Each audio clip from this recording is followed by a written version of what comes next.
नमस्कार, times now Bharat देख रहे हैं आप और आपके साथ मैं हूं दीपिका यादव। शुरुआत करेंगे प्रधानमंत्री नरेंद्र मोदी इस वक्त क्या कुछ कह रहे हैं, आपको सुनाते हैं।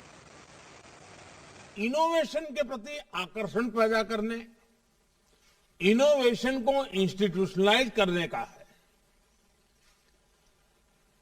9,000 से ज्यादा अटल टिंकरिंग लैब्स आज बच्चों को स्कूलों में इनोवेट करने, नए आइडियाज पर काम करने का मौका दे रही है।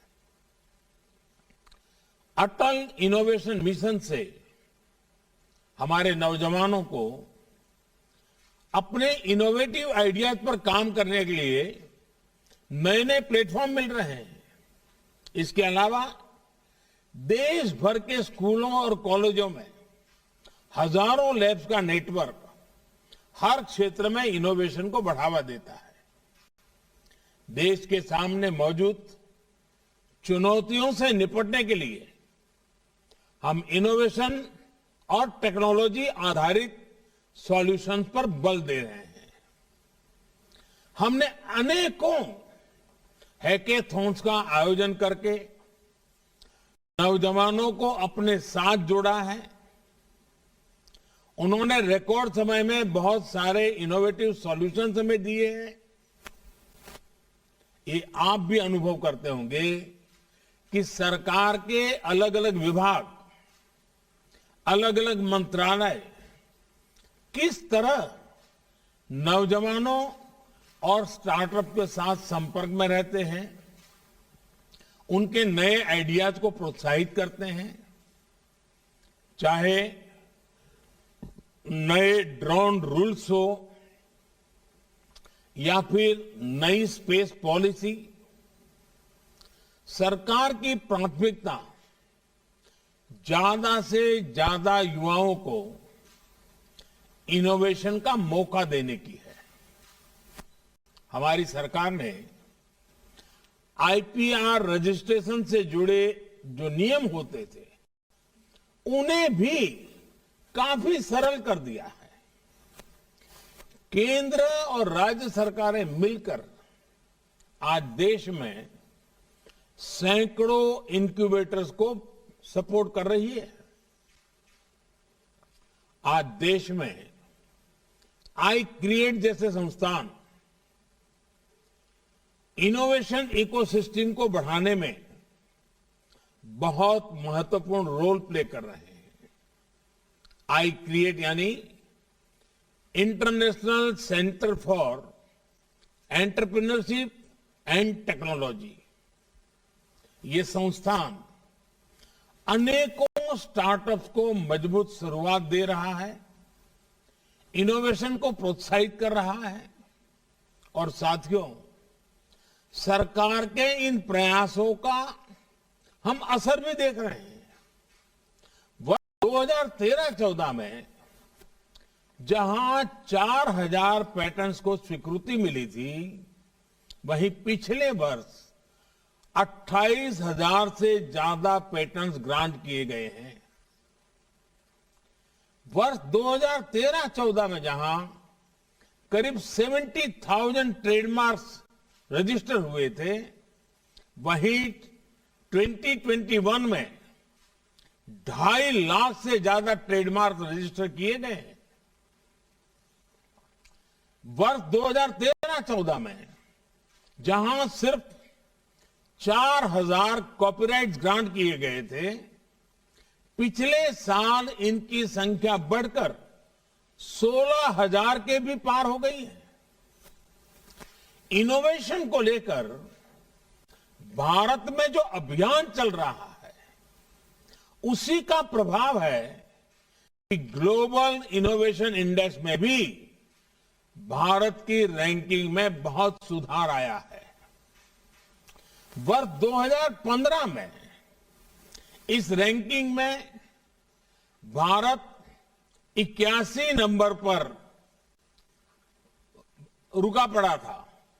अब इनोवेशन इंडेक्स में भारत 46 नंबर पर है, 50 से नीचे आया है।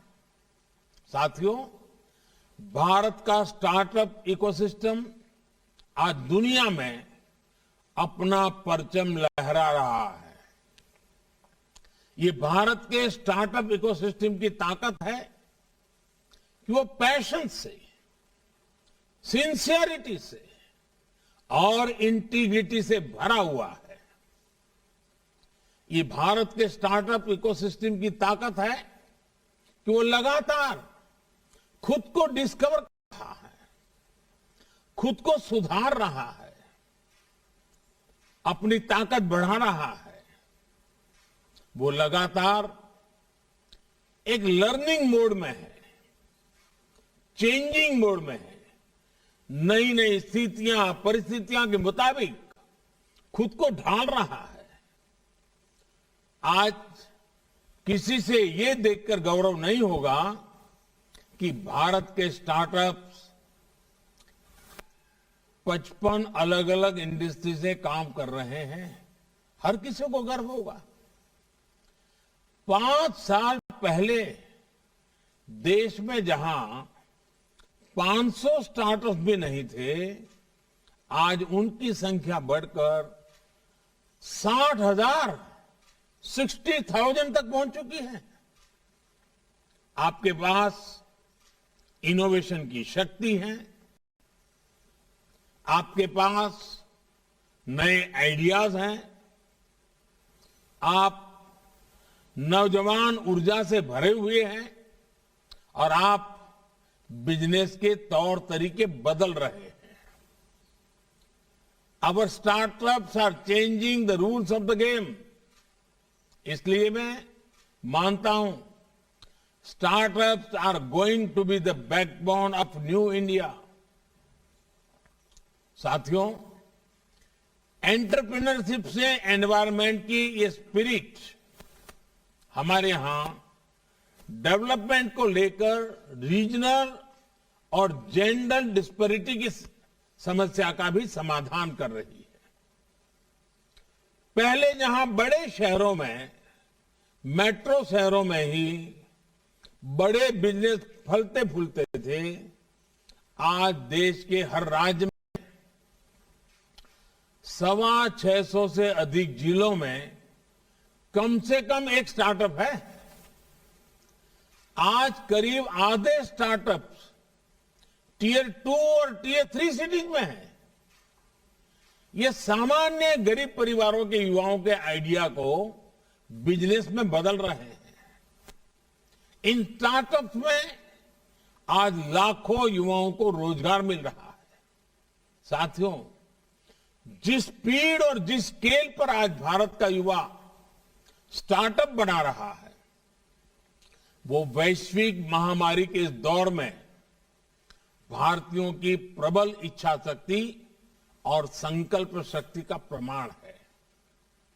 पहले बेहतरीन से बेहतरीन समय में भी इक्का दुक्का कंपनियां ही बड़ी बन पाती थी, लेकिन बीते साल तो 42 यूनिकॉर्न, 42 यूनिकॉर्न हमारे देश में बने हैं।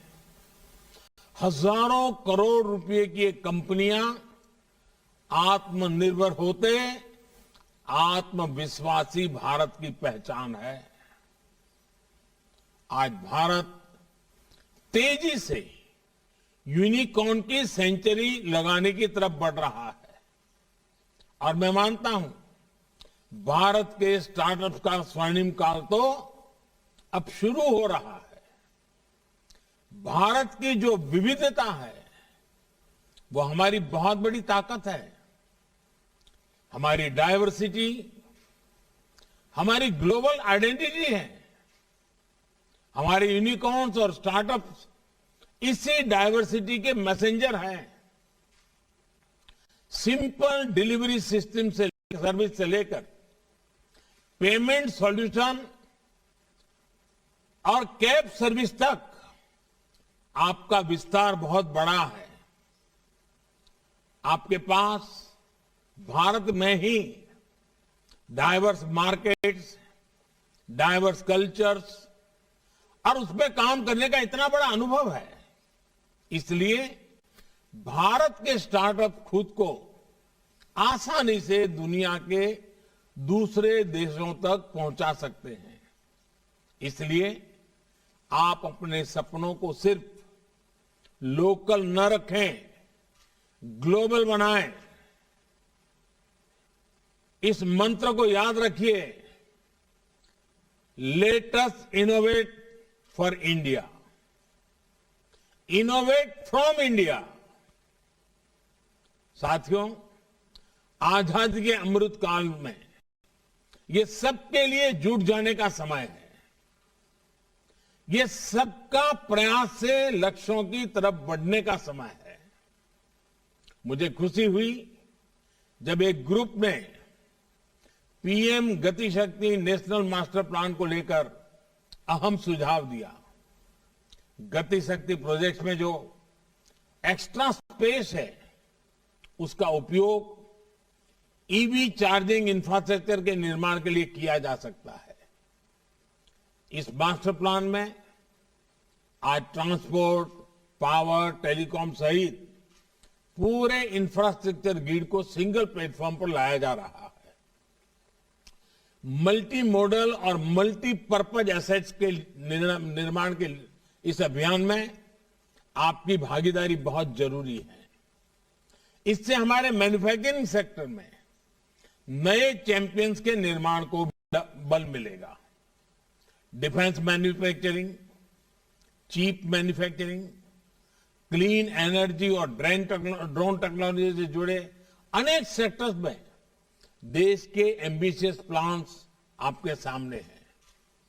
हाल में नई ड्रोन पॉलिसी लागू होने के बाद देश और दुनिया के अनेक इन्वेस्टर्स ड्रोन स्टार्टअप में इन्वेस्ट कर रहे हैं। आर्मी, नेवी और एयरफोर्स की तरफ से करीब 500 करोड़ रुपए के ऑर्डर ड्रोन कंपनियों को मिल चुके हैं।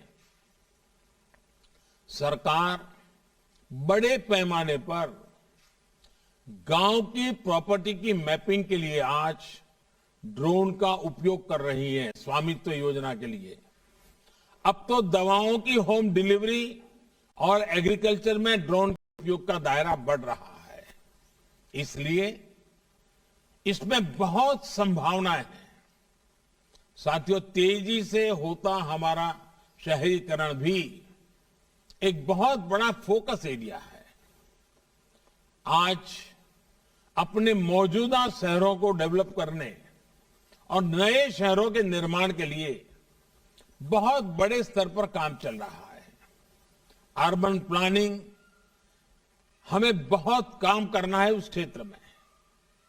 इसमें भी हमें ऐसे वॉक टू वर्क कंसेप्ट और इंटीग्रेटेड इंडस्ट्रियल एस्टेट का निर्माण करना है, जहां श्रमिकों के लिए, मजदूरों के लिए बेहतर अरेंजमेंट्स हो।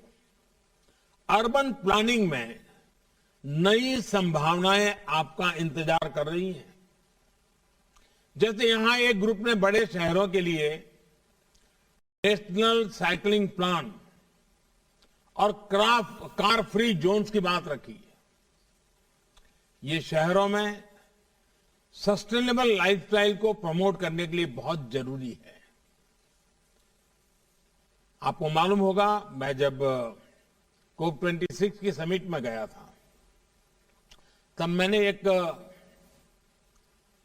मिशन लाइफ की बात कही है। और ये लाइफ का मेरे को